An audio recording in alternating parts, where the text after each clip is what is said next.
Welcome back, guys. We're coming off one heck of a weekend, am I right?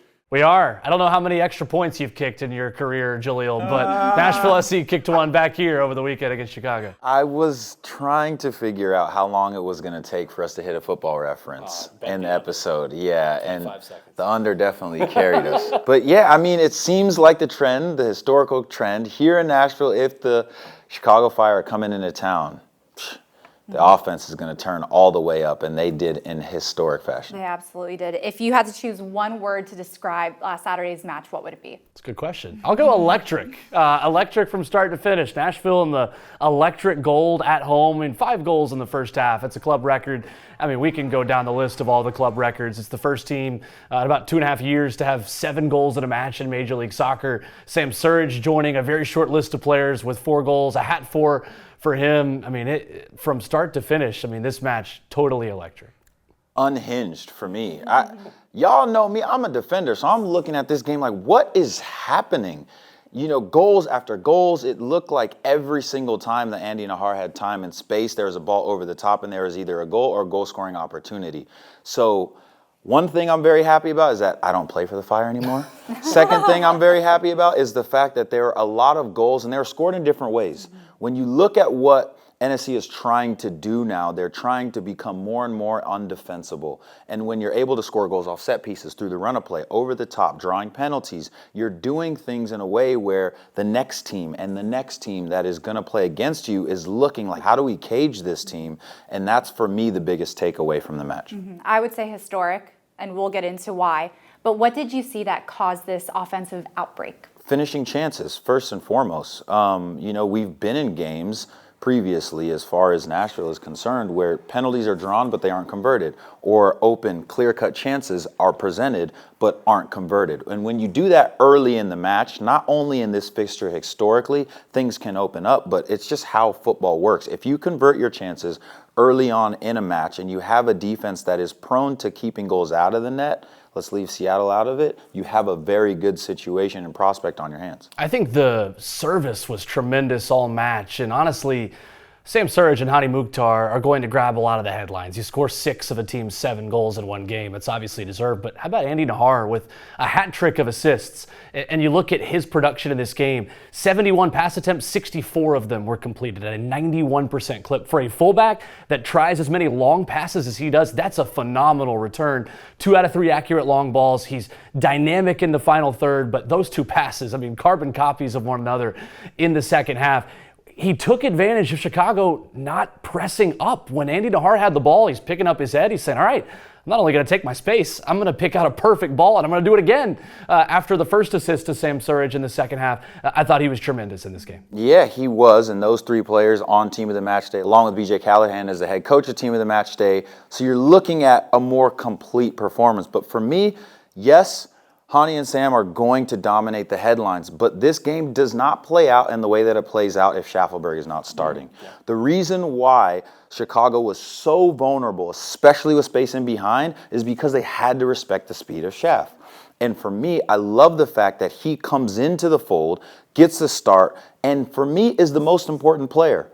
Because if he does not open the field in the way that he does, Sam, Hani, Andy Nahar are nowhere near as dangerous as they were. So for me, I'm always talking about how I love when players are able to use their mentality to parlay that into good performances, because Schaff has been in a spot this season that he hasn't been in, which is either coming in off the bench or not being the first choice guy. So when guys' numbers are called and they reward the manager for their confidence, I'm always a happy camper. Well, moving towards the defense, can you talk to us about the depth and versatility of the defense in this match? Yeah, Palacios, shout out, was good. Now everybody knows in Nashville exactly why he was brought in the offseason, because he's really starting to find his form defensively, which is your main and your primary responsibility as a defender. You keep goals out of the back of the net more than you're letting them in, but when you start to get the confidence of hitting the back of the net yourself as a defender, that's typically, ironically, when your defensive prowess goes up. Yeah, I thought Nashville did a really good job keeping Hugo Kuipers really out of this match early. And Nashville was on the front foot so much that Chicago just couldn't get a foothold in this game. But I like what I've seen from Jack Mayer over these past couple of weeks. With Walker Zimmerman out with injury, I think Jack has really stepped up and been that lead voice in that back four. You're seeing him confidently step up, making interventions before his line is broken, and you're seeing him claim a lot of balls in the air. And I think for Nashville right now, having that leadership and continuity, Jack has played every single minute this season. Not a lot of players can say that in this Nashville team or in any team once you get into match day 10 of the season. So I think that level of consistency from Jack has been really good to see this year. Well, MLS has awarded a bunch of our players as well as head coach BJ Callahan for Team of the Match Day. So we have him as Team of the Match Day coach. We've got Sam, Hani, and Andy also on the Team of the Match Day. And then lastly, Sam Surridge, who's been awarded Player of the Match Day. Jalil, what are your initial thoughts of this? My initial thoughts are, when you have a result like this, you're going to have the manager highlighted. You're going to have your marquee goal scorers highlighted in this way. It's interesting, though, because when you have BJ Callahan as, maybe an apprentice to Greg Berhalter with the national team, it's almost like, all right, how is this really going to play out?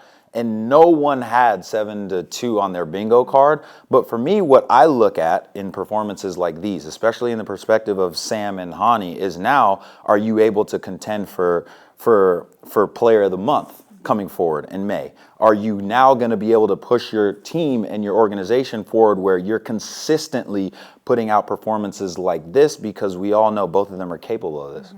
I think for Hani Mukhtar, it's a return to his top form over these last couple of weeks. And it's pretty incredible. Nashville SC has never had a better start through 10 matches ever from Hani. He's got 7 goal contributions to start the season. That is the most Hani has ever had through the first 10 games of a season in his MLS career as a Nashville SC player. Hani spoke about it after the game on Saturday. He said, I know maybe I start a little bit slowly sometimes, but he feels like this team has another level that it can get to. And he was very direct talking to the media after the game saying, this is our expectation. This is the level that we expect from this group. And I think the sky's the limit as they continue getting comfortable in this new system. It's clear that the offense has been clicking at this point in the season. What would you accredit that change to? On the PK side, what I would accredit that to is the synergy between Sam and Hani. There's an understanding of who's going to take the penalties, when, where, and why, first of all, but it's hitting the back of the net. It's confidence. With penalties, there's not much in it other than stepping up, picking your spot, and burying it, and that's what you're now starting to see. But for me, it's less about the conversion or the lack thereof when it comes to penalties. It's if you're drawing this amount of penalties, that's not normal. So for me, there's a clear shift in more presence in the offensive third. If you're not in the offensive third that much, you don't draw that many penalties. If you're in the offensive third a lot, you're going to be drawing more penalties because you're putting the defense that you're playing against in more and more precarious situations. I got a chance to ask BJ Callahan about this last week and about the chances and how you go about having conversations about them, right? Because strikers and forwards need the confidence to know, hey, my gut reaction when I get into that moment is to score. You're not second guessing yourself because maybe you had a conversation a certain way in training that week, right? And BJ Callahan told me, said there are times where, yes, it comes down to lack of execution. But in film study, in those moments, sometimes we're coaching, could you have made a different pass?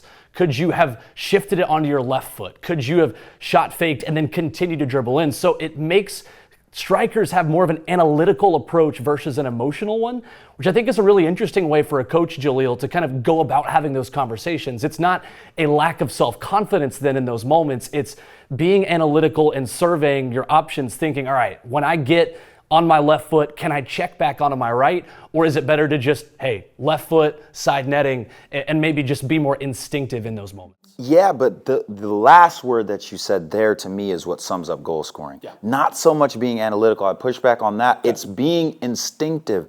It's being in your subconscious mind when you're in the attacking third. And that is where you can see, if you go back and you look at all of the goals, all 7 of them joints, you could see Palacios on his run, he's instinctual. He knows the spot he needs to get to, but when the service meets his run perfectly from Hani, he's not thinking. And that's where you're starting to see more of the choreographed movements pay off. You know that Sam likes to get to certain spots, But before, you would see him thinking a little bit too much. In the game against Chicago, he was acting. He was in his subconscious mind. He's not thinking. Same with Hani, especially on the goal. Not the one where he like bumps it off his hip or whatever that one was, but the one where he plays the combination with Nahar. Nahar gets down to the end line. Hani's at his spot. That's an instinctual finish. That is a choreographed movement where once you know one player goes this way, I go this way, you're not thinking. All right, now it's time for a player interview. Our very own Jalil sat down with Sam Surridge. Let's check it out. All right, Sam, we're here after a big match, obviously, against Chicago. I don't think anybody had that on their bingo card. 7 goals, 5 in the first half from you guys. Just walk us through how that first half went for you and the team. Yeah, I think we talked about in the week, it was the intensity leading into the game, and I think we brought that in the first half. I think it was obviously I say surprise, I think it was no luck that we did get the 5 goals in the first half. I think we work on a lot of things and it came out in the game, so yeah, we're really happy. Yeah, and when you talk about what you guys worked on ahead of the game, you came off of a difficult result in Seattle, but flipped the script. Yeah. So talk more about how the team has been able to be more resilient under BJ Callahan this year. Yeah, I think definitely a structure in terms of the way we're defending. We want to get more pressure on the ball. I think that's when we're at our best. Maybe in the games we haven't done as well in this year, that's where we've kind of fell short maybe, just not getting up to players, not leaving your foot in when you have to. I think it's an important part of the game, and I think that's what we done well on the other day. So. And this being your first full year, the team's first full year under BJ Callahan, you're now settling in fully into Nashville. Yeah. Talk to us first about what preseason was like. Yeah, it was difficult. It started, obviously, we ended the season and then we stayed and trained for a month or so after.